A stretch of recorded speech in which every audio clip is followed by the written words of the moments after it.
আসসালামু আলাইকুম রহমতুল্লাহ নাহমাদুহু ওয়া নুসাল্লি আলা রাসূলিহিল কারীম আম্মা বাদ। প্রিয় দেশবাসী, যারা পাঁচ ওয়াক্ত নামাজ সঠিকভাবে আদায় করবে না, আল্লাহ পাক তাদেরকে 15 প্রকার শাস্তি দান করবেন। তার পঞ্চম প্রকার হলো নেককারদের দোয়া থেকে সে কোনো কিছুই লাভ করতে পারবে না। অর্থাৎ নিজে নামাজ না পড়ার কারণে যে গুনাহ হলো, এই গুনাহ থেকে মুক্তির জন্য বা যে কোনো কাজের জন্য কোনো আল্লাহর ওলিকেও বলা হয় যে আমার জন্য আপনি দোয়া করুন। দোয়া করবে ঠিকই, কিন্তু তার জন্য কোনো কাজ হবে না, কেননা সে বেনামাজি, তার ঈমান নাই। যার ঈমান নাই তার জন্য দোয়া করলেও কোনো কাজ আসবে না।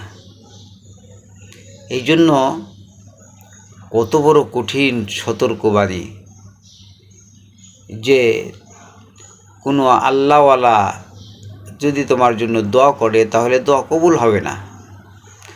তুমি দোয়া কবুল হতে হলে সর্বপ্রথম তোমাকে নামাজি হতে হবে। স্বয়ং আল্লাহ রসুল সাল্লাল্লাহু আলাইহি সাল্লামকে যদি কেউ বলতেন, হুজুর আমার জন্য একটু দোয়া করুন, তখন হুজুর পাক সাল্লাল্লাহু আলাইহি সাল্লাম বলতেন, তাহলে তুমি বেশি বেশি নামাজ পড়ে বেশি বেশি সেজদা করে আমার দোয়ার সহযোগিতা করো। সাহাবায়ে কেরাম তাই করতেন। আর আমরা নামাজ না পড়ে, আল্লাহর হুকুম না মেনে এটা আশা রাখি যে মৃত্যুর পরে হুজুর এনে দোয়া করায় দিলেই হবে, অন্য মানুষকে কিছু টাকা পয়সা দিয়ে দোয়া করাইলে আমার কাজ হবে, অন্য কোনো মানুষ দোয়া করলেও কোনো কাজ হবে না। আপনি যদি চান যে আমার জন্য মানুষের দোয়া করুক আর এই দোয়ার উসিলায় আল্লাহ পাক আমাকে মাফ করে দিবে, এরকমটি যদি আশা করেন, তাহলে অবশ্যই আপনাকে আজমতের সাথে পাঁচ ওয়াক্ত নামাজ সঠিকভাবে আদায় করতে হবে।